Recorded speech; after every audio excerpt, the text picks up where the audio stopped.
Hey guys, this is Ed, Paul, and Anna of Curb Brand Media, and we are here to tell you a little bit more about our sponsor. Sportsball is a great subscription service geared towards minor league baseball fans.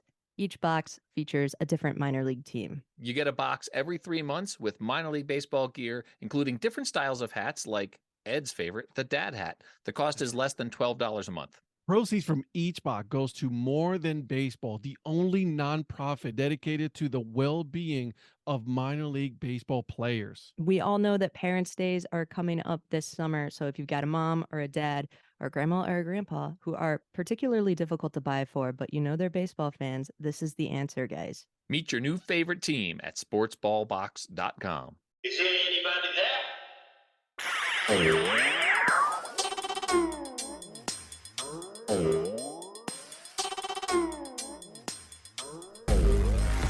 What's up, Dadhead crew? Ed here.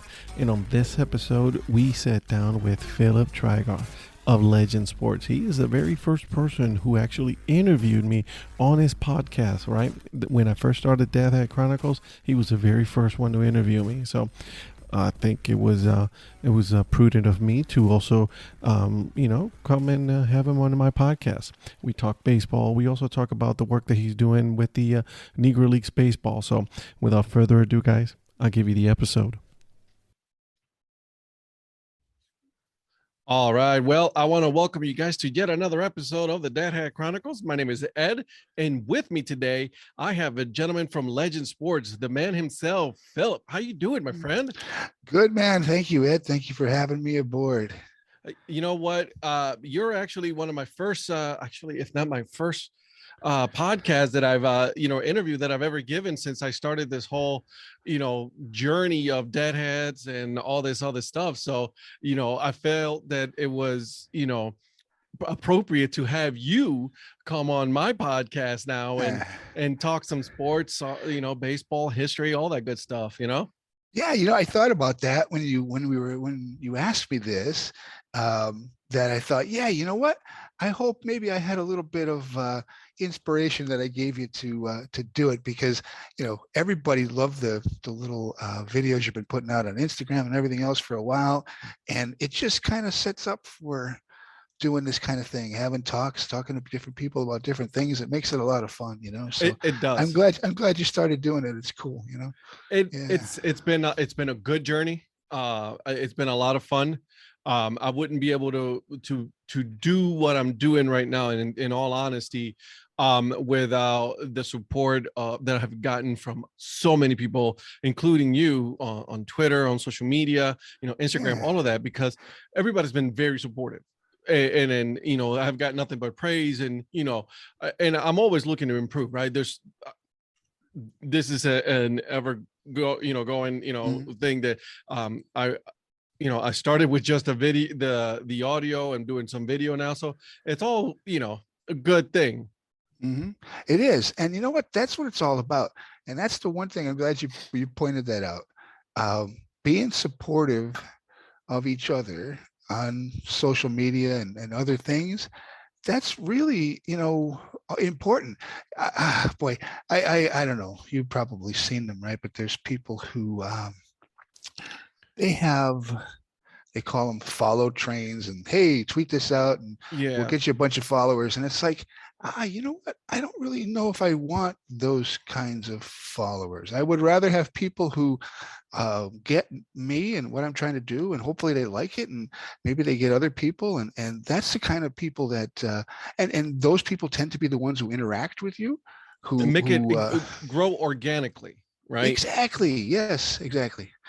They end up being the ones who, when you put something out, they are giving you feedback. They're helping you out, and it's slower going. Oh, absolutely. It's not all about the number of followers that you get, because most of the time, maybe those are the people you're muting anyway at the end, because it's like, wait a minute, what am I getting on my feed here? Where is this coming from? And right. Go, oh, okay. Yeah. So no, I get it. You're right. And it needs to grow. Like I said, it needs to grow organically, and you got to have good content not, and I'm not Yeah. saying good content in a sense of like, oh, it needs to be flashy and all that. It needs to be good in a way that it brings on a positive outlook and bring on positivity out there, right? Because there's enough negativity already Oh that my we have God, yeah. going on in the world, right? For sure. For So sure. I Yeah. like to, with this whole dad head things that I'm doing and all this stuff, and get to know more people that are just like me, or you know what, they collect things that I may not be able, have ever thought about, or have a unique history about collecting, or how they fell in love with sports and things like along those lines, right? Mhm. Yeah. And you are collecting hats. Paul has ice cream helmets. Other people have full-size helmets. Other people have cards. Other people have other memorabilia. Other people collect bumper stickers, whatever it is, right? Right, exactly. Everybody's got their own little niche and what they like to do and what they like to have hanging around. I had a friend of mine when I was growing up. He was into collecting little pins, like the little, the little, Yeah, I don't know what the, they're going on the shirts and all that yeah, stuff. or Yeah, wherever you yeah, want yeah. to put them, right? He had hundreds of them from teams and events and all kinds of stuff. I Nice. mean, probably could start his own podcast if On he just had the pins just, alone. I mean, and and some of that stuff is really, really cool. I mean, and it's unique, and you get some of these things. I mean, you've probably seen it with the hats and everything else, right? And sometimes you can't, they're vintage after a while, and you can't find them, and it makes it kind of cool. And they all tell a story. They Mhm. all have. You didn't just get it. He remembered where he got every one. He Right. remembered how much he paid for them. And He knew everything about them, and that's what's kind of fun about it. Yeah, it is. yeah, Was it Hardy the Hat guy says, I collect a hat and a handshake. And I think that was very, very telling of, what we do as collectors, and, meeting people, and, yeah, things like that. yeah. Absolutely. I think it's and I think it's just something that it's everybody's different way to express Mhm. um, whatever that is that they got inside them about the sport. Correct. Because in the conversations I've been having with people, I mean, everybody's got their own way of expressing Mhm. something, and Their it's fandom or whatever it is. yeah, whatever it is, and it just makes it a lot of fun. And hearing the stories are great. I mean, I think, and people appreciate when they're able, that they're not just doing it in a vacuum, Mhm. they're not just doing it and the wife's like, what are you doing that for, like, no, that there are other people out there like you that kind of do these kinds of things, and it It's a lot makes of it fun. fun. I'll say Yeah, that. yeah, absolutely is. I'm glad you're having a good time doing it, because I know when I had you on, boy, that's a long time ago already, right? That was back in like May, I guess it was. Maybe Yeah, it's already it's been a while, five, my six friend. months, and yeah, time flies. I mean, yeah, I panicked the other night because I don't know why I thought you told me Tuesday, Oh, that's and right. Yeah. and here it was. My wife gets home. My son had been not feeling well. He's staying home from school, my little guy, and she came home and she was like, oh, maybe we better go take him and go get checked. So we ended up at the little urgent care down the street here, Mhm. and he's fine. No COVID, and that kind of stuff, thankfully. It's a But scary situation though, like, it's crazy. having your You think son about being, that. my daughter got, it's like, oh, the Yeah, anxiety level just I know. rises. Yeah, so there we were at this place at 8 o'clock, and I'm like, oh man, shoot. The first thought went through my head was, oh no, I was supposed to, and I'm glad when you told me, because I was trying to text you.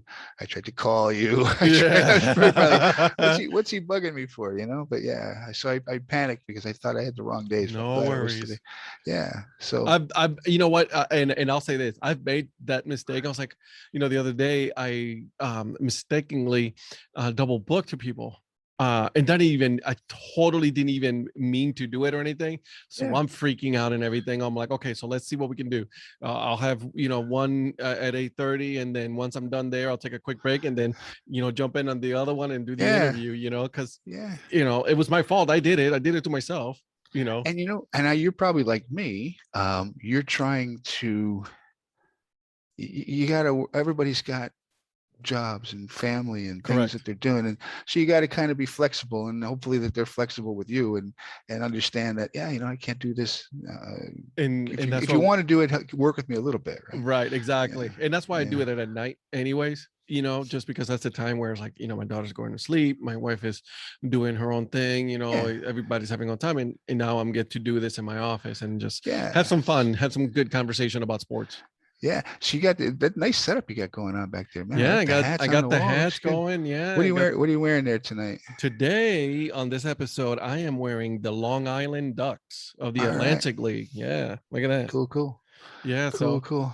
I have all my stuff is still, believe it or not, packed away in boxes up in, I have these great plans of setting up an office and doing, kind of something similar, like, basements down here in Texas, which is kind of, yeah.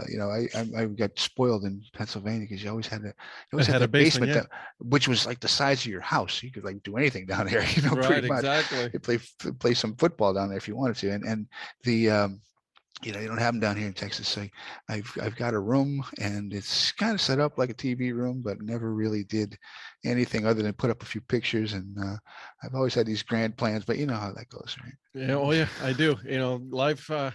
Life takes on, and we just get too busy and do all of the things. And luckily, for me, I was lucky enough that this is I'm actually now out of the basement, and I'm up in above the garage, but I have my office here, and it's great. Cool. I love it, and I'm able to display the hats this way now. Yeah, it looks good. You're just like me too, I bet, right? This whole pandemic thing, to me, the internet finally in the last year and a half or so is kind of behaving what it was intended for. Like it's like, the nonsense that's out there, right? And it seems like now, because of the pandemic and people having to work from home and do Zoom meetings and Yep. Work remotely and all that kind of stuff, it kept people connected, but it also gave people time, I think, to, I wasn't spending 3 hours a day in my car. I mean, Correct. I'm here in Houston, and I was spending 2-3 hours a day, commuting. That now you actually have time to think about, hey, I can spend that 3 hours. That's 17% of your life if you're going to get right down to it. I mean, you're it's funny it in you the say car. that, right? Because now as soon as I'm done, I just go downstairs. My wife and my daughter, in a couple of minutes after that, are coming home. And all that. Now we start cooking and spending time together, and that's what the most important part right there at the end of the day is. It's family, right? Exactly. I mean, we got how it is with kids. You got to have that routine, and you're ending up. This is bath time, and this is story time, and this is this is turn out the light, got to go to bed time. You got to keep those routines going. You have to. It's to be chaos, So, all right. So let me ask you. Take me back when that moment. Not necessarily don't straight pinpoint it. I'm not asking you give me the exact time, minutes, but what was that trigger that made you a fan of sports altogether? Boy, it's funny because I thought about this, and people have asked me this before, and I it's a strange story. I went to Catholic schools my whole life, right? And I've been playing Little League. My dad coached me when I was little, and I've always played sports. When I was in high school, I ran track, I played basketball, was on the golf team, I did all this. We didn't have a football team, so Catholic school, right? So we had every other sport though, and I played basketball in the winter, and you went through the seasons, right? But before that, when I was a kid, I was when I was in grade school, I was going to this Catholic school, and there was a thing called the safety patrol, where you would go out there with your little vest on. Yeah, yeah. Did you do that? So you know what I mean, right? So yeah. Nobody wanted to be the rectory that the priest was in. Father Giroux was diagonal from the school. Nobody ever wanted to be on that corner because everybody thought he was like, the Grinch. He was the mean, and he was an older priest, and he was a little cranky when he wanted to be, right? So here was my first time on the safety patrol, and that's where they stuck me. The older kids, I'm in like fourth or fifth grade. They're the 7th and 8th graders. They stick me over there, right? So he comes out, and like everybody's deathly afraid of this guy, and I had a backpack on that. My mom had sewn a Phillies emblem, the old Phillies P that had the ball that Yeah, kind of yeah, went yeah, through the, yeah, yeah. you know, that thing. She had sewed this P on there, right? It was red with the white ball and the stitching, right? And he comes out and he asks me, and I can't remember the exact way he phrased it, but it was a question about Chuck Klein. It's something I think, or maybe it was about Richie Ashburn. I can't remember. It was about the 1950 Whiz Kids. He's, you know, something like that, right? Right. I had no idea what he was talking about, right? And so I go home and I ask my mom, and I was a big baseball fan, and my dad, and they explained to me what that was. So I went back that next day and I told them the answer. And so for the next like 4 or 5 years of me being on this safety patrol, going to school there, I got to know him. He got to like me through baseball. He was a huge baseball fan. Yeah. No one knew he was this huge baseball fan. He knew baseball trivia, had played it when he, you know, I just come to find this out later. He had played when he was, you know, younger and was really into baseball. And so this guy, in it, you know, he got me down this path where every day I was trying to learn something new that I can go over there and try to stump him, and I never could. He But knew. that's the fun part about it, Oh though. my God! So I did that for years. It went on, and we actually grew to be friends. I kept in touch with him after, and you know, it was really something that got me into baseball history. Because, like I said, I was playing it, but Yeah. I had never. I mean, I wasn't. You know, back then it was different. Right now you have computers and tablets and cell phones. You could Analytics and Google. all that stuff. Yeah. But you could Google all that information, right? This was where you had to go to the library and you had to look And you things up. actually and- had to, you know, check out a book and read and exactly, you know, all right? of that. I mean, so yeah, so this was a little, so that was what I would do. I would go to the library. I'd find a book, or I'd ask my mom or my grandfather, who was alive at the time, was a big baseball fan, you know, trying to find out something I could stump him with, and I never could for all those years. So he's the one who actually got me down this path. But like I said, then I played it. Then I went to college and I played. Then I got out of college. I was coaching. So I've always been involved, especially in baseball. Yeah. And then I worked for the Scranton Wilkes-Barre Red Barons in the late 80s. So that was where I got into the Negro Leagues, you know. Yeah. So they became a team in 1989. They were the AAA team for the Phillies at the time. And I was doing some marketing work for them. And then during the games, I ran the message board in the outfield. Yeah. So it was putting up the graphics and the statistics and doing the balls and strikes on the scoreboard. So it was a lot of fun because we had the organist. We actually had a live organist Oh. in our booth. And we had the PA announcer, the guy who played the music, and myself. There was 4 of us in this the PA booth? booth. And I'll tell you what, it's like, they're paying me to do this. I mean, I got to play every game. This is the most fun I've ever had. Literally best seat in the house, right overlooking, looking down on home plate. I had Brady Anderson fouled the ball off my face. Oh You know my who God. Do you know who Brady Anderson is? No, no. So Brady Anderson was early 90s into the mid 90s into early 2000s, was an outfielder for the Baltimore Orioles. And he was I don't want to say a light hitting outfielder, but he was fast. Yeah. And he stole a lot of bases, was a good defensive player, never had a lot of power. Then he gets to the majors, and one season he hit like 12 home runs, and then he hit 50. And it's like right when the steroid era was Bro, I was beginning. just gonna say, hold on a And second. yes, it was right in that whole started, you know, that started to come out where, is this guy doing this? So I don't think they ever really said, you know, about Brady Anderson, but it was a little dodgy, right? Like how he could go from 12 or 14 home runs a season to 50. Oh, He you go from literally a hit skinny 50. He was kid an to a- all-star. Yes. And he was, yeah, exactly. He was a buffed, little yoked too. you know, but back when he was on the Rochester Red Wings, we'd have the windows open in the summertime, and it's Pennsylvania, so it wasn't all that hot outside. And he fouled one back, and you know, that happened. It wasn't the first time it happened. Right, I exactly. mean, and most It's of the time, happened plenty of times. plenty of times, and you just kind of got used to it, right? Like sometimes they'd hit the glass, sometimes they'd fly all the way and hit the back wall. But this time, everybody's like, "Up, whoop, heads up!" And so you just kind of like, I'm typing at the keyboard and I lean this way, and here comes the ball. And I even remember reaching like this. Yeah. It went off the sprinkler head that was up on the ceiling. Oh my And God. it just ricocheted down, hit me right in the side of the face. There's Oh my There's- God. Yeah. So I'm bleeding over here on the side of my face. The ball's got this big flap cut out of it with from where it hit the sprinkler head, probably had my blood on it, right? So the next day I take this ball down and I sign it. I take it to Brady Anderson and I'm like, "Can you sign this ball?" And he's like, what's going on here? And I told him what happened. So he signed it to Phil. Brady Anderson, always keep your eye on the ball. And so I still have that I ball. was just gonna ask you, do you still have that to this day? Still have that ball in a little globe, those little ball holder cases, because that's been my favorite autograph of all time. Always keep your eye on the ball, he told me. Yeah.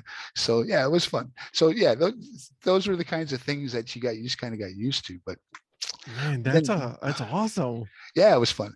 But then 1992, Reggie Jackson has a benefit night for the Negro Leagues. And it was to raise some awareness, raise some money. At the time, these guys were not part of any pension funds, nothing like that, right? So I found out that I didn't know half of baseball history. I'm sitting there. We had a luncheon one day on a Friday. And there's double duty Radcliffe and Buck O'Neill and Lester Lockett and Oh my and God, all legends. Josh Gibson Jr. All these guys were there, right, when they were still with us. Most of them have passed away by now. Yeah. And you're hearing the stories and you're shaking hands with these guys and they're telling you, about this and about that, and you're hearing this and that.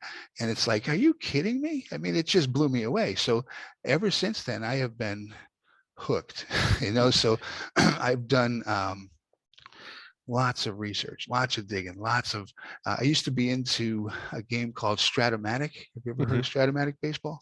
You told me a little bit about that. Yeah, it's a dice and card game, right?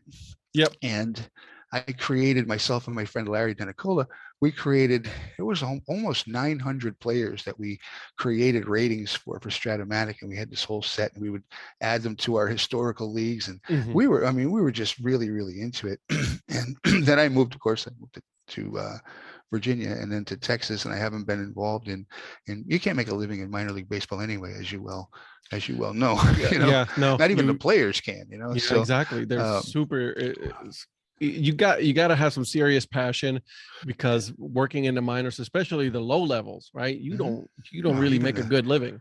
Even the management at these levels don't make much. I mean, you're barely, I mean, these guys, the general managers at these levels are not making a lot of money. So, but anyway, that whole thing, that set me down a path of writing, researching, talking about it. I don't think not many days have gone by since 1992 that I haven't talked something with somebody about the Negro Leagues. It's been a lot of it going over the years, and that's amazing. Hard to believe it's 30 years ago. Amazingly, I didn't even know this at the time, but Phil Dixon, who is a researcher and has written many, many books on the Negro Leagues over the years, was one of the founding members of the Negro League Baseball Museum in Kansas City. In Kansas City, yeah. Yeah, he's one of the founders of that museum. Interesting. He was at this benefit in '92. I probably shook his hand. So here I invite him to come on and talk with me on my live stream, and we started talking and telling him the story. He's like, "Was that in August of '92?" He remembered the whole thing. I mean, he was probably at these luncheons that they were there. He was doing a book tour. He's written a number of books on Negro League baseball history and these players. And he's got, recordings that he did with these guys that are just like national treasures, That's amazing. But he was there. He was going on a book tour. He was headed to New York City from Philadelphia, and it's right on the way. So somebody mentioned it to him. He stopped, and they were there. So it's a small world. I mean, 30 years later, would never have thought I would have been through the power of the internet right now. Right. Exactly. I mean, it's crazy, right? But through this, I have met so many really, really interesting people. I mean, I had you on because as I started doing these, it was, I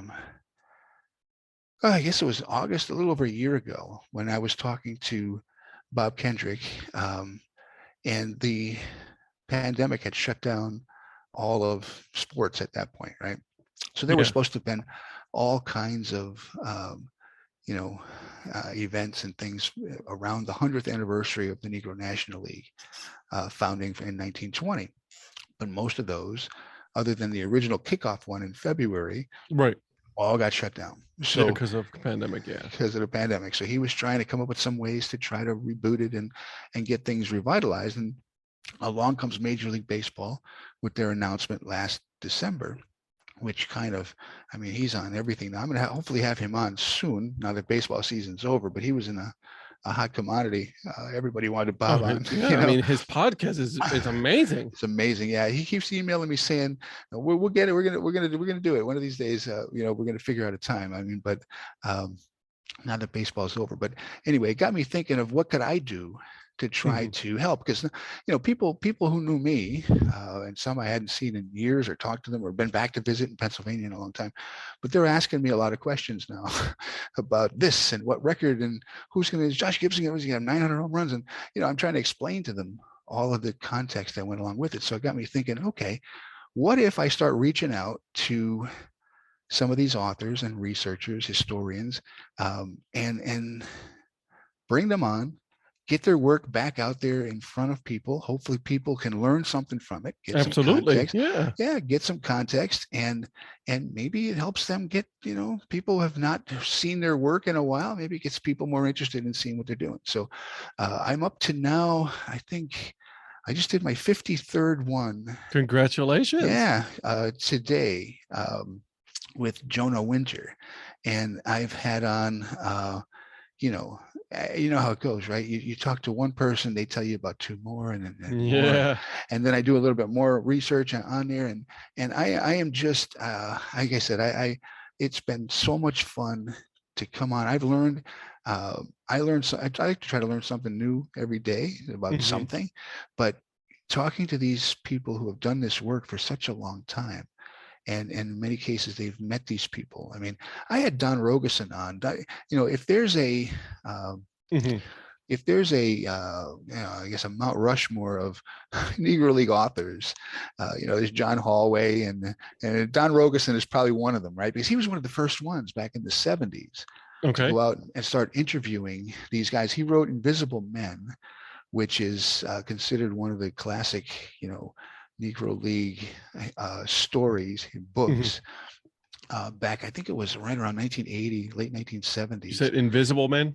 Invisible Men is the name of it, yes. And then he also did a series of, at the time, before there was podcasting, when NPR was doing things like All Things Considered and stuff like that, they did a series of, I think it was 15, 17 interviews that he had done with guys like Ray Dandridge and Willie Wells and, Cool Papa Bell, and all these guys that were still alive back in those days. So he's got hundreds of hours of recordings of interviews he sat down with these guys. They also did a documentary called The Sun is Always Shining Someplace, and it's life in baseball's Negro Leagues. And it's a documentary that I think it's about maybe an hour and 15 minutes long or something. I just reached out to, he asked me, what do you think? What can I do with this? Because if I don't start doing some things with these types of content that he has, they're going to wind up in the Smithsonian when he passes away. And then nobody's going to hear or know about it. Yeah. So I've been trying to work with him and several other authors and researchers to try to get their work into schools and colleges. That's awesome. Hopefully into, curriculum, that type of thing. But I reached out to the fellow who you had on, that he's involved with, I can't remember his name now. He was with the Austin Revolution Film Festival. Oh, yeah. Let's get James Christopher. Yeah. Let's get two. So he's going to let me know what they think about it. I sent him the link to the to that, and you know who does the narration? James Earl Jones.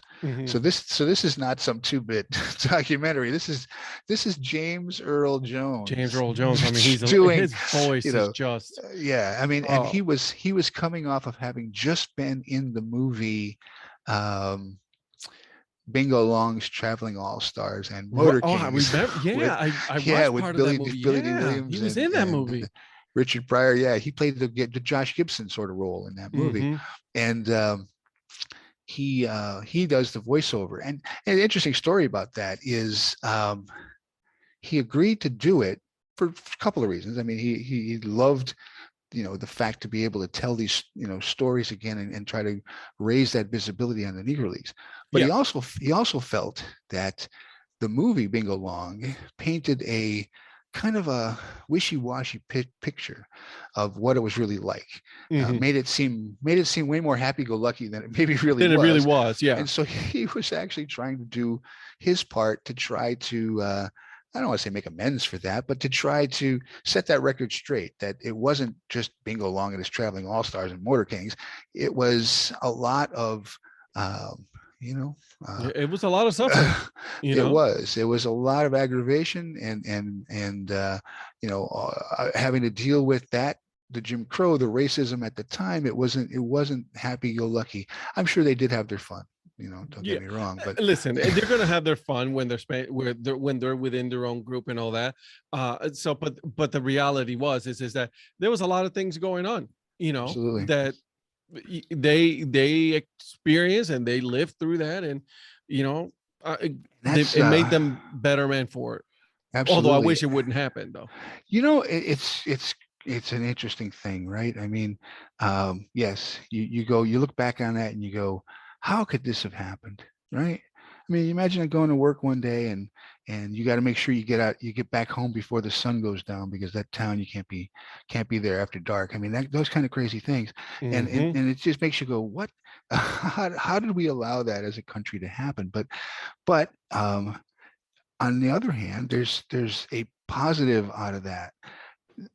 You think about a great American story of overcoming and adapting and doing what you have to do to make something out of a kind of a crappy situation. They and perform at the level that they did, which is Yeah. and let's be honest here, right? A lot of these players were by far much better than major leaguers Absolutely. In their time. Absolutely. So. I mean, certainly. I mean, when they came in after Jackie Robinson, they changed the game. I mean, literally, for the next decade, 12, 15 years, the majority of All-Stars and Cy Young Award winners and MVPs and Rookies of the Year, they all came out of the Negro Leagues, all of them. And then from there, the pipeline that I don't think the Negro Leagues gets enough credit for is what came afterwards. The Latin American connection. Correct. They were all coming into America, into U.S. baseball through the Negro Leagues. Correct. And then that pipeline, beginning with the Aparicios and the Mini Minosos and then the Alous and then Roberto Clemente and on and on. And so that whole pipeline, and look at where we are today, where literally 20% or more of the Major League Baseball is from the Dominican Republic alone, let alone. That's and then now Venezuela is on its way up as well. Yeah, absolutely. So the game is better now. I think it's that it is a diverse sport. Yes, absolutely. And I think baseball, strangely enough, and people can say what they want, I don't like the product that's being played right now. I don't like the three true outcome. I think that all that is a little bit boring. I like the 80s baseball more. Makes me sound like the old man yelling at what's that one, old man yelling at clouds. Yeah, kind of. But the game was more strategic, and there were stolen bases and there were situational hitting, and it made the game more interesting. I'm glad that you said that, because this is something that I've been saying for a long time now. Is I think a lot of the players are going for the home run ball right now. Everybody wants to hit a home run, but a lot of players nowadays can't even put a simple bunt down. I know, right? And it's I am a fan of the small ball. I'm a fan of okay, let's move over the player, hit, situational hitting and all that. But it's a lot of it is just going away because everybody wants to see the home runs, or they want to see the big strikeouts or something like that, and it's just it's become very one-dimensional. Yeah, I mean, 3 true outcomes of walk, strikeout, home run, that is not baseball. Baseball was intended for the ball to be put in play. Correct. And for things to happen around that.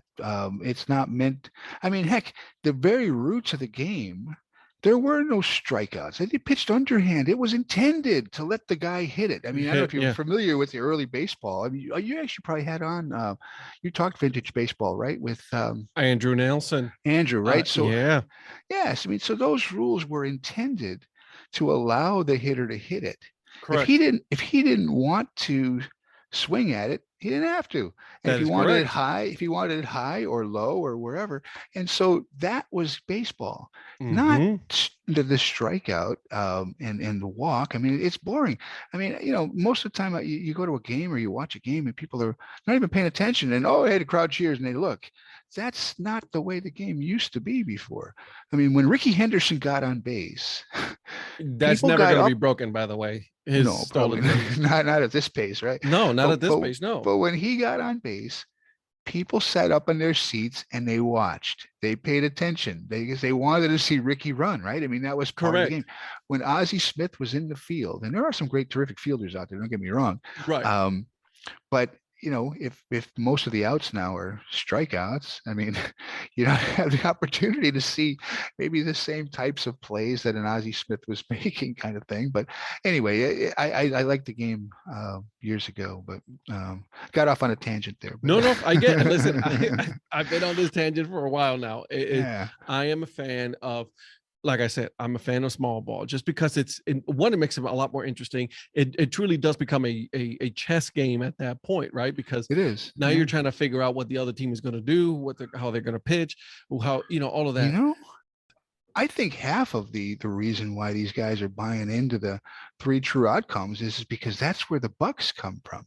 The home run, chicks dig the long ball. Yeah. So do general managers. And same thing with pitchers and strikeouts. I mean, hey, he throws 102. Oh yeah, let's sign him to a multi-million-dollar deal Yeah, till he but blows can until he he blows can, his arm out. right? And that, or is he able to control that 100 mile an hour, fastball and not be all over the place? I read something crazy the other day, and I don't know if it's true. I haven't verified it yet, but the Cincinnati Reds, I know you're a Cleveland fan, but maybe you get some Cincinnati news up there. Mhm. I had heard that they had let go their pitching coach and or somebody, I can't remember who, was something to do with pitching in the Cincinnati Reds organization. And in the article I was reading, it said that over the tenure that the guy was there were 26 pitchers who underwent arm surgery Jeez. in the Cincinnati Reds organization. Something's not right there. If you're throwing so hard that eventually your arm pops, something's not You should not right. be doing that. No, you shouldn't. Yeah, I remember when I was a kid, well, I was in high school, I guess at the time, but Billy Martin got criticized like crazy in 1980-81 timeframe. He was managing the Oakland A's after he got fired for the 17th time with the Yankees, right? He was managing at Oakland, and he had a season there where he pitched basically his 5 starting pitchers all through close to 300 innings, if not more. And the rest of his bullpen, the top guy pitched like 30, 40 innings, and then that was it. He basically put his starters out there and they pitched the whole game. And sure enough, these guys, Rick Langford, Steve McCatty was another one, Mike Norris, they were all on that team. Several years later, they were all out of baseball because they just had that are. And now think of it now, these guys, and they probably weren't throwing 102.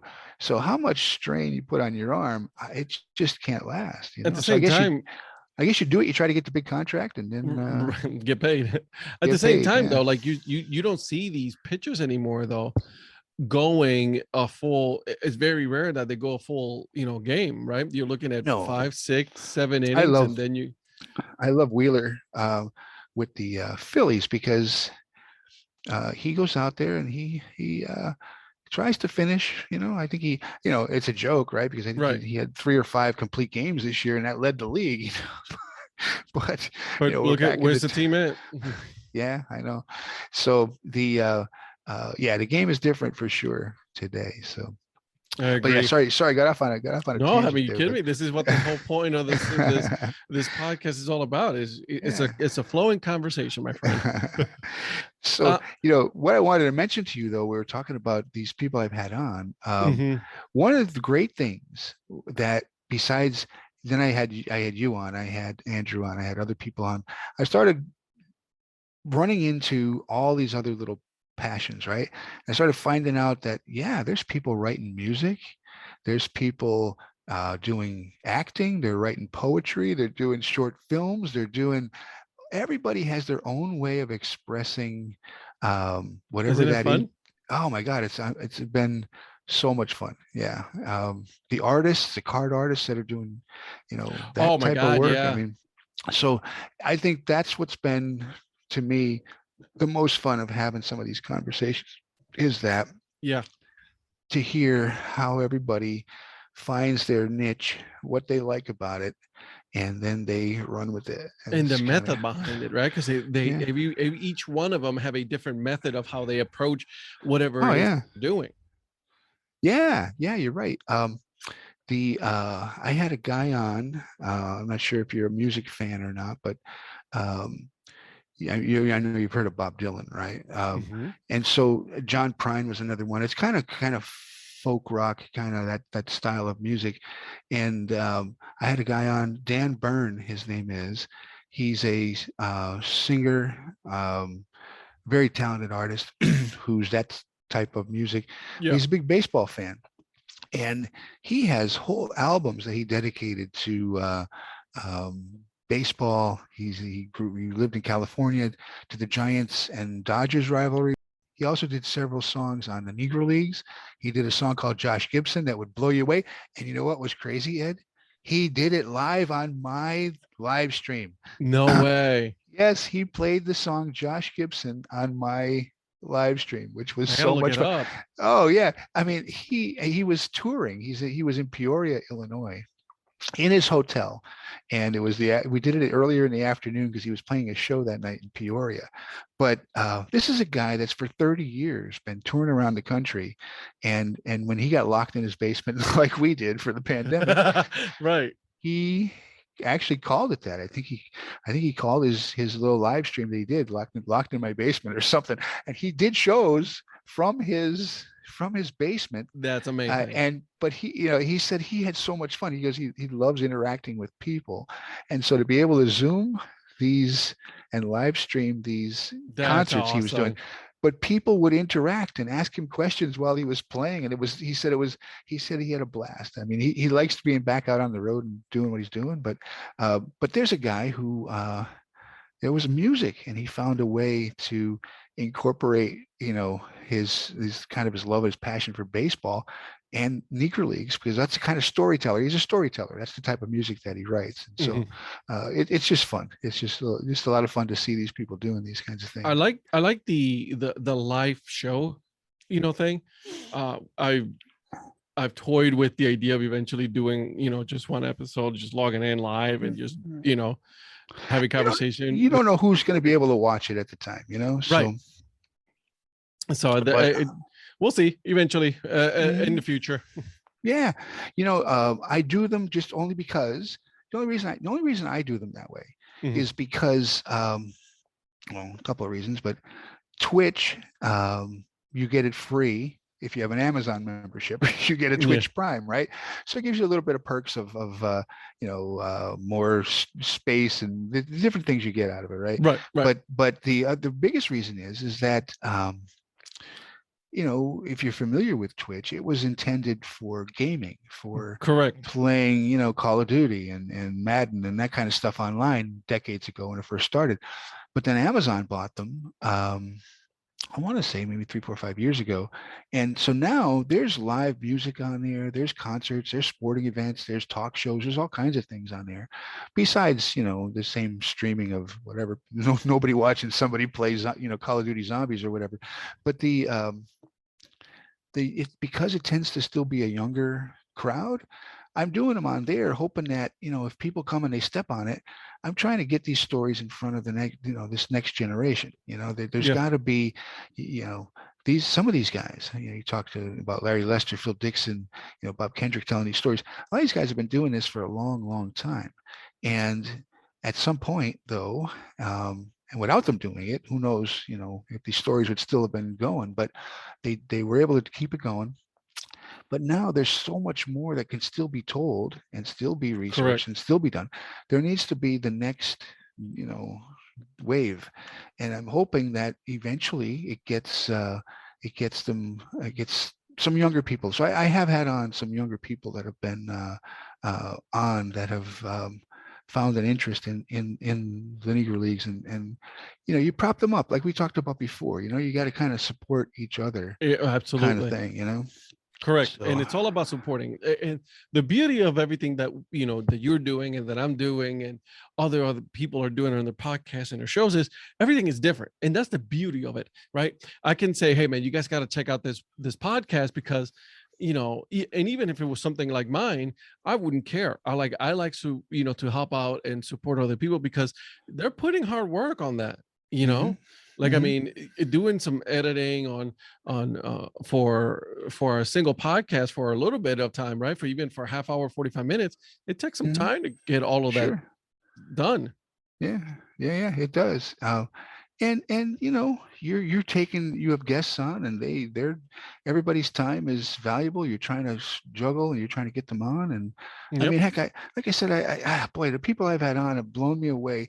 And the reason why that they've agreed to do it is they all like kind of the concept of what I'm trying to do here. I'm trying to get those stories of not about the Negro Leagues. I'm not. I mean, I am. I'm helping to tell these stories, but I'm trying to get the people who have been telling the stories Right. back out in front of people. And hey, boy, that guy wrote a book about what? Yeah, oh, wow, baseball team was in my town. I mean, you see what I put out on Twitter every day. I mean, every day Correct. I try to put out something. I want to say what town he was from. I want people to realize if they just looked around, there was probably a footprint somewhere from the Negro Leagues, whether it was a player or a tour or a barnstorming game was played there. Something happened, and if you just looked around, you're going to find it. So absolutely. Yeah, because I mean, the Negro Leagues, like I said, I don't think they get the credit for this, but they literally spread the game across the whole Western Hemisphere and to Japan. I mean, there was the Negro Leaguers were going to Japan in the 20s and 30s. So, Hmm. you know, uh, they have had a hand in a lot of things that I hope people start to, want to find out more about. That's the next thing I want to get into next is and I still got many more people to interview when it comes to the Negro Leagues and Latin baseball. But I want to start touching on that the Asian, the Pan Asian, connection between Oh, that'd be awesome. Japan and Korean baseball, and I've got some people lined up to do that down the road. So that should be a lot of fun. That should be very, Yeah. like you said, very fun, interesting. I like that. I like that aspect. Yeah. Well, I've had a lot of people on from talking Puerto Rican baseball in the last Mhm. couple of weeks. You got to talk to him, Danny Torres of Talking 21, Roberto Clemente. He'd probably come on and talk to you Oh, about his thing. yeah. He has a podcast called Talking 21, Mhm. and it's a Roberto Clemente centered, but they talk a lot of Latin baseball. I had Adrian Burgos, who's a written number of books on the Negro League Latin connection. Rob Ruck, who wrote this book, unbelievable book called Tropic of Baseball, that delves right down to when it first started between the Dominican Republic and the Negro Leagues and the U.S. baseball. So many people have done so much great work. This week I had on Raul Ramos, who covers the Mets and Yankees for Baseball Ahora. I love it. He's in New Jersey, but Mhm. they do a Spanish speaking coverage of Major League Baseball. Unbelievably great guy. Would probably love I would probably love to talk to you about whatever you wanted to talk about. Another one who's written and done research on that Latin connection between the Negro Leagues and Puerto Rico or Cuba, Mhm. those types of things. So many stories. I mean, my goodness gracious. I mean, there's just I'm a definitely lot gonna of have to history. reach out to, especially the Talking 21 is, I mean, you got to think, Clemente is like, he is it, when you talk about Puerto Mhm, Rican, royalty, mhm. he is the royalty right there, Well, it's funny, right? Because interesting you said it, he is. When people think of Puerto Rican baseball, they think of Roberto. But before Roberto's mentor, who he looked up to, Mhm, was a fellow by the name of Francisco Coimbre, mhm. who was the superstar in Puerto Rico before Roberto Clemente. So everybody has And he wasn't origin. the first Puerto Rican major leaguer either. Like No, Clemente wasn't. no, It was Iran Bithorn, who was the yeah, first Puerto Rican way major back league. in the way back in the 30s, right? Yeah. Yeah, Mhm. yeah. And the baseball stadium in In San Ponce, Juan is right, named is after him. in San Yep. Juan. Okay, is named after him. Yeah, I mean, yes. Boy, the stories. I mean, the stories. I'm going to have on. I can't remember his first name. I know his last name is Delgado. He is a Puerto Rican baseball historian, and we're going to talk more about the history of baseball in Puerto Rico and the Alou brothers. And You got to let me yeah, know about that. I'm definitely yeah, interested. yeah. So it's been fun, and like I said, it's like little. You start pulling the thread, and then And eventually you find more things and more things and more things. it I spreads mean, out wide open. my Yeah. goodness, like I said, I've had on musicians. I've had on April Mathis, who is the actress who played Tony Stone in the off-Broadway play Tony Stone, about No. the first woman to play in the Negro Leagues. And she came on my show, I don't know, about 2 months ago. Unbelievable to talk to her about how she prepared and went into that. And if you've not seen the trailers for the show Tony Stone, it'll blow you away, because they act out, her life and a Negro League baseball game on a stage. Oh, that's amazing. Oh my God, it's fantastic. It's fantastic. I got to take a look at that as well. Yeah, Yeah. I mean, so she was just so much fun to have on, and the thing about it, as you know, you keep in touch with these people, Yeah, absolutely. You and create a lifetime of friendships there. yeah, I think it's been so much fun, and the people that I've talked to, my wife being a teacher, as I think I mentioned to you before, she's a bilingual Mhm. teacher here in Houston, and so all three of my boys all speak Spanish much better than I do. But we make sure that they do. I mean, both of my older boys are fluent, but the connection to teaching and education, that's always been a hot button for me. And, Mhm. and so I'm trying to see if I can get some of these authors and researchers and have written books, especially for younger kids. I mean, the fellow I had on today, Jonah Winter, he's written all sorts of books on baseball history, but also other issues, Mhm. social issues mostly, but also about Frida Kahlo, Oh, wow. also about Dizzy Gillespie, and about Jelly Roll Morton and music, but he writes them for middle school on down kids. You want to see these books, Ed? I'll tell you what, they'll That's blow you amazing. away. And he has got illustrators who do these books that are like world famous artists that have, and some who aren't, but who are darn good, and he's done some of his own illustrating, but he's able to, and we talked through that process of how I mean, to me, it's harder. I mean, I could probably sit down and bullshit my way through a 500-page book, right? Yeah. Because I know a lot of words, right? I'm Yeah. like somebody famous who was president recently. I know words. I know the best words, and so I can probably do that. But to try to boil it down to, The key points. yes, because you're trying to hold the attention of a 9-year-old. Which is not an easy thing to do. And yet you're trying to tell a story that is going to be fair to the person or the topic you're telling that story about. That's got to be not that easy.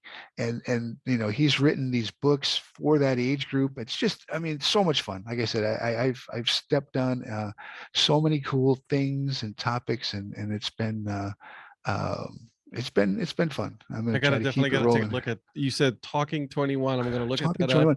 Well, he's trying the effort to try to retire 21 across Which I'm Major League Baseball. 100% behind. Yeah. And it's long overdue, to be honest with you. Yeah, it really is. You know how many people I talk to that don't know the full story about Roberto Clemente, or maybe they knew he played for the Pirates, but had no idea that the tragic way that he that he died. And Yeah, I mean, yeah, it's and he wasn't drafted by the Pirates either. no, he was not. He was by the Brooklyn Dodgers. Brooklyn That's Dodgers, right. and they try That's to right. hide him in the minors. You know, Crazy, right?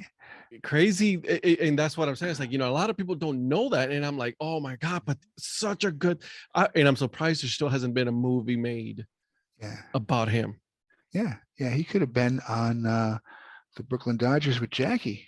Imagine that. Imagine, right? I mean, I was just reading an article the other day about originally, though, the team that had the papers all but drawn up to have him, Willie Mays, and Jackie Robinson was Boston, and they didn't pull the trigger on making Imagine, it. Yeah, imagine if imagine. they would have done that. Yeah, yeah, because at the time they would have had those three plus Ted Williams. Oh my god, Can you imagine? the power right there alone. Yeah, Nobody would have been able to get a hit off of those guys. I 'Cause can't even. they would have caught everything. That lineup, I can't even imagine the lineup of like Jackie leading off, and then Clemente, and then Willie Mays, and then Ted Williams. I mean, that's Phew. just would be insane. Whatever order you batted them in. Doesn't matter.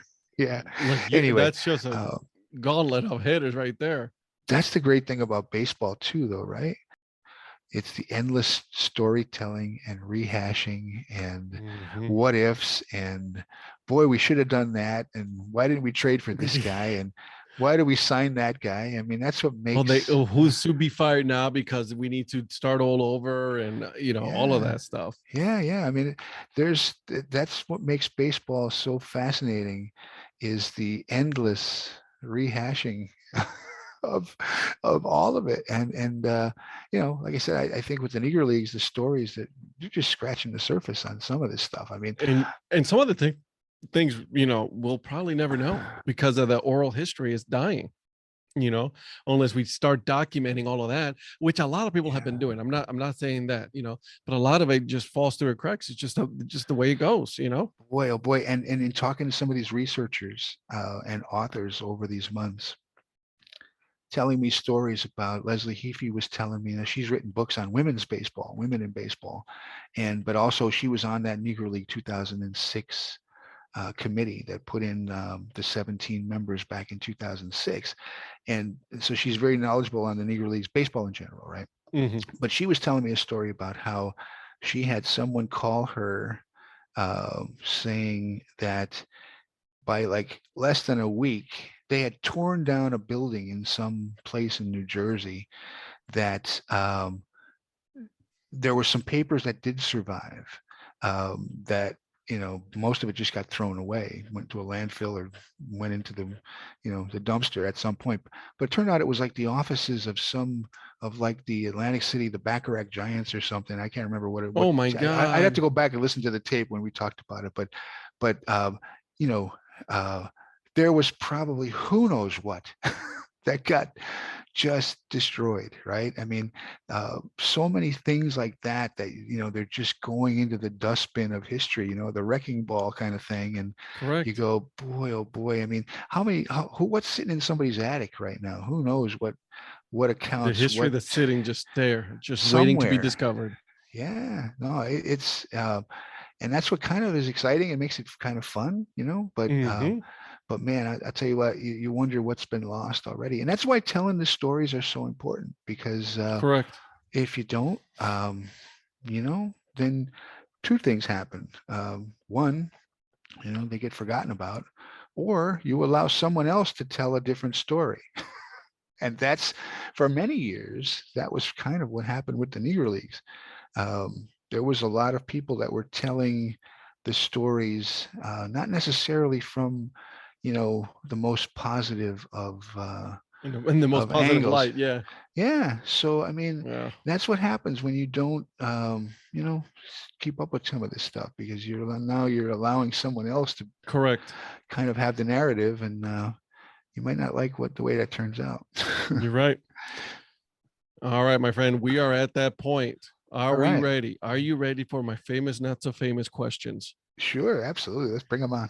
All right. So we're just going to be random. Whatever comes to your mind, go for it. Mhm. Okay. All right. The first question is, when you go to the ballpark, what is your first choice? What do you what's a snack that you get or the drink that you get when you go to the ballpark? Pretzel and mustard and a beer. All right. Yeah. Local beer, because a lot of these Uh, places now have their local, or do you have a beer of yeah. choice? No, whatever would be local. Yeah. Gotcha. Yeah. Okay. There's a couple beers here in Texas they have at the Minute Maid that are local that are pretty good. I like the darker ones, so that's why. Gotcha. All Yeah. right. Cool. All right. I like it. Okay. Would you rather be able to fly or be invisible? Oh boy, be invisible. Okay. I like it. Just to be a fly on the wall and, Yeah. You never know what you're gonna hear or see. Yeah? pancakes or waffle? Oh boy, pancakes. Gotcha. Okay. Yeah. All right. I like it. Okay. Favorite ice cream flavor? Favorite ice cream flavor? Pistachio. Oh, my wife loves pistachio ice cream. Yeah, I love pistachio ice cream. Okay. What was your nickname growing up? It's weird. I didn't really have one, but No? no. Most people, over the years, they just call me PT. Like I like it. PT Barnum. I don't know. But just my initials. I like it. I never really had a nickname. It's kind of strange how that It's was. just one of those things. Yeah, my name was unique enough Correct. that people didn't need to really Mhm. make up a nickname. I was the only one most of the time. That's a good thing. Yeah. There you go. It makes you unique, my friend. Yeah, First fruit that comes to mind. banana. Okay. It's a hot dog, a sandwich. No. Good answer. What color is your toothbrush? It is like a turquoise blue. Got it. I like it. This is amazing. Okay. Is there like a score? Am I going to get Nope, scored? no, on it? just random stuff, random? All right. Everybody's a winner. All right. Okay, here we go. Let's see. The first word that comes to your mind now. First word that comes to mind. You said a whole bunch already. My boy. My boy is always on my mind. There you go. I love it. Okay. If your life had a mascot, what would it be? What would be the mascot for your life so far? I think I would have to say like a hawk, Nice. a bird, some sort of bird, an osprey, maybe something. It's more an aquatic bird, like an aquatic bird of prey. I like it. Is cereal a soup? No. I like it. If an animal could talk, which one do you think would be the rudest animal? The rudest animal? Yeah. If it could talk, right? I'd have to say probably a baboon would be pretty rude. That Yeah. makes I would sense. think- I would Yeah, think a that baboon. makes sense. I like it. Yeah. Yeah. All right. Let's see. I got so many questions. I gotta keep, changing them because Yeah, people, rotate they- them around. oh yeah. Listen, it's right here on my notebook. Me and That's my wife, awesome. we sit down and we Uh-huh. just, we come up with questions to ask. Hey, she's the CFO. I tell everybody she's the CFO of all this whole thing that I'm doing right now. That's right. Without her, this doesn't go. That's right. Okay. So let's see. Chocolate or caramel? Chocolate. Good answer. I like it. Cake or pie? Ooh, boy, that really depends. That really depends, because I like a good tres leches cake, Oh, that's so good. but you know what? I kind of like a good apple pie too, So it really would With some depend on my vanilla mood. ice I guess cream if on I top. had, I guess if I had to pick though, I'd go with tres leches cake. Yeah. Good answer. I like it. Yeah. Pineapple on a pizza, yay or nay? No. No way. Good man. That is No a great way. answer. My wife and my middle son love their Hawaiian pizzas with their Canadian bacon or the ham and Mhm. pineapple. I can't eat it. I have to order either at half and half or I have to Or order order a your whole own. separate one, a medium with Hawaiian, because I can't do it. I I like it. just I can't like- bring myself to eat pizza with pineapple. No. Love it. Jalapenos, yes. But yeah, no, I don't know. No, I no I don't know if I can pineapple. do it. I don't know if I can do it. Okay, so where can people find you on social media? So I am Legend Sports 3 because somebody along the lines Decided to take 1 and 2. decided to take 1 and 2, I guess. So I'm Legend Sports 3 on Twitter. I'm on Instagram. I don't really do it that Mhm. much, but it's under Legend Sports on Instagram. But if you went to Twitch and on, let me take a look at my YouTube here. The actual URLs. Mhm. But I know I'm Twitch//Legend Sports. But what is my YouTube? I don't even know. Let's see here. and the only reason that I'm uploading them to YouTube Okay. is because they don't go away. I haven't really tried to push anybody, and somehow I have 9 people who started following me. I haven't said a word to anybody about it even being on there. I Make it don't 10. yeah, I it's just been did. You found it? I just did right there. I know, I just think went, I went on cool. your website, legendsports.inc.com, Yeah. and right there it was. I went ahead and I All right, yeah, I think subscribed. further down the bottom. Awesome, thank you, sir. Yeah, because I haven't pushed it, but the reason why I've started putting them there is because they won't go away. Correct. The thing about Twitch is, with the Amazon, with that membership, you have, I think it's 60 or 90 days, Mhm. but eventually they'll cycle them out, and you can't keep them. And I imagine that's because they probably have who knows how many millions of people. Right, How much? exactly. I mean, it does It was blow me designed away for the gamer, right? So they don't for care. streaming. Yeah. So that's, so most people streaming, they're watching it live and then they're moving on. It's not really meant to be Correct. an archive of things. So I started putting them on YouTube just for that reason. So, but Well- yeah, cool. I appreciate that. I'm probably going to start to push that a little bit more eventually, Yeah, but absolutely. once I get to where I can, you're doing some editing and some other things. I have not had Okay, that wherewithal yet. I say editing, but it's one of those things where it's like, I'm learning as I go, right? Yeah, that's me. I'm- It's not my day job, Right, so- exactly. I still got another job that I got to do, and I'm having a lot of fun with it. Though, don't get me wrong. I just recently bought a new computer, so that has, all this stuff that I can use, for it now. But yeah, no, it's been a lot of fun. I'll say I'm an Apple guy. I'm glad you're doing it. Yeah, I think it's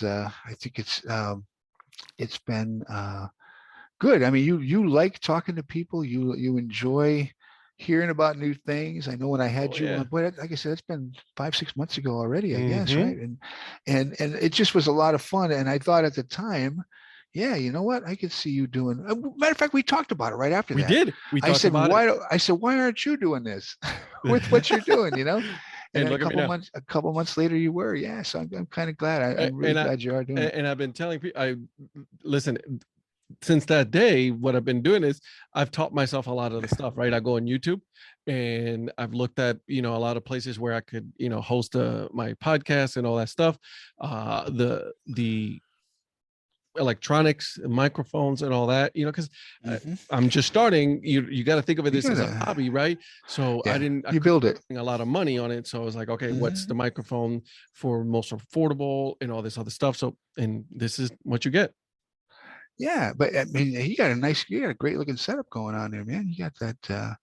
You got the boom in front of you there with your Yeah. microphone and all that good stuff. That looks It makes good. it easy with Yeah. my very high end, Minions headset, of course. That's okay. Yeah, I mean, I don't even know. Got to these be are unique probably- about it. These are my sons from his Xbox. I think I just started using them because they worked when I plugged them in. I'm like, okay, why am I going to spend another whatever for headphones? These work. These are fine.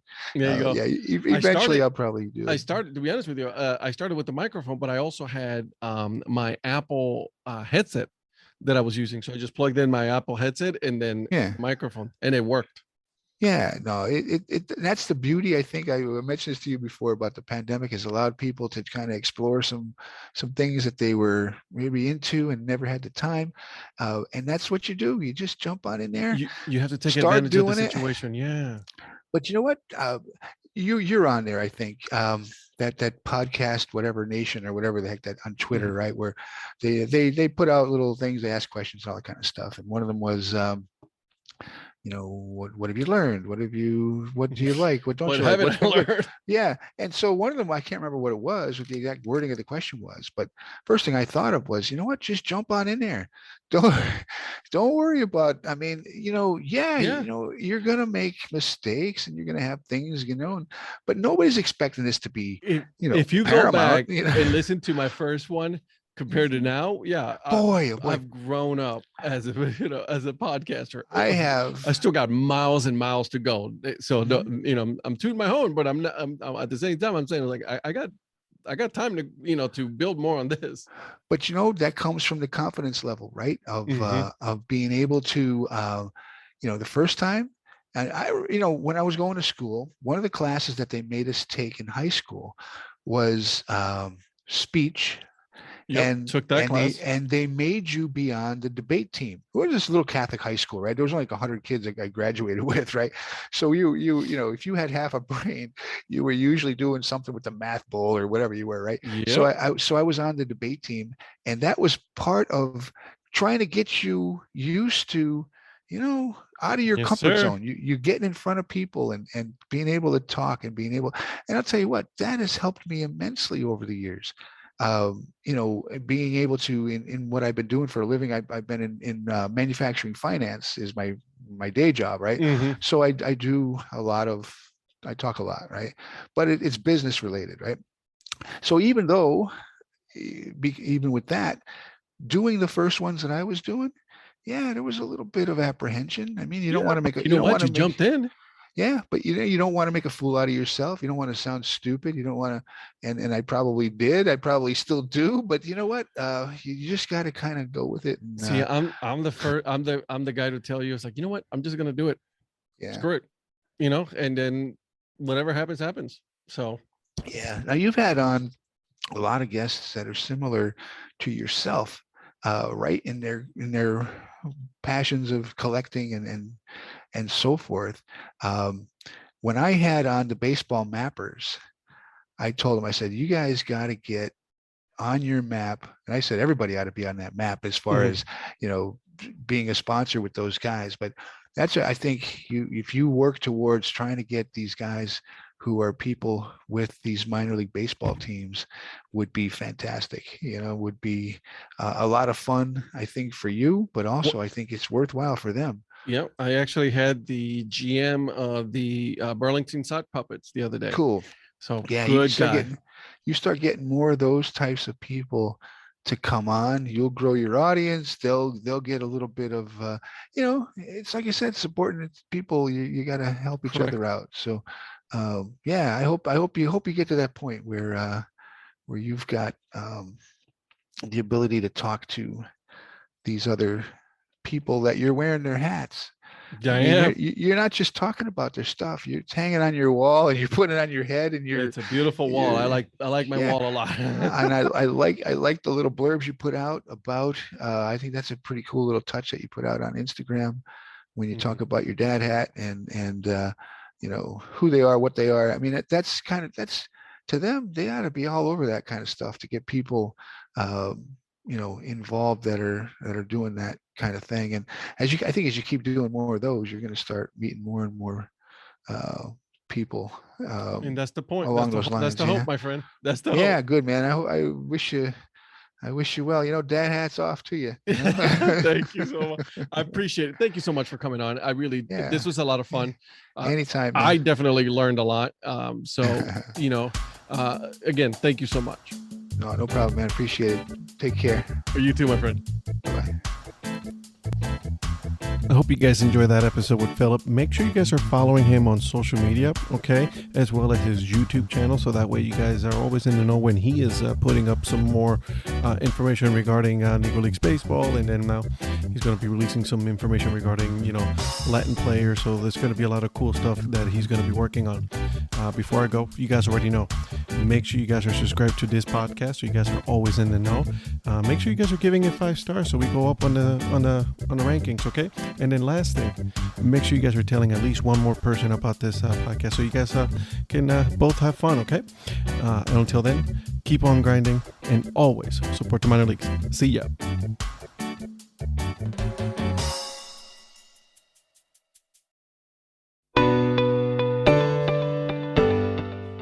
This podcast is part of the Curved Brim Media Network. Here are some of the other members of Curved Brim Media. Hi, this is Ed Rivera of the Dad Hat Chronicles. Join me as I interview people just like you and players, coaches, GMs on the path that led you to become a fan of the sport. I'm Paul Caputo, and on the Baseball by Design podcast, I talk to minor league baseball teams, designers, and other super interesting people about what these minor league baseball logos mean. And I talk a little bit about ice cream helmets.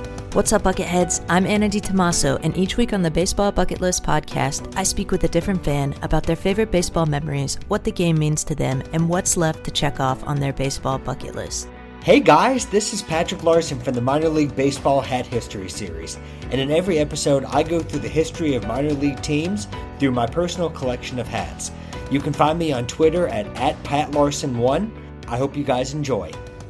This is Patrick and Corey of BaseballMapper.com, and we have made an interactive map to help highlight all baseball teams from the majors down to collegiate summer leagues. We want to bring you closer to baseball, so get on the site and find a team near you today. Learn more about Curved Brim Media at curvedbrimmedia.com.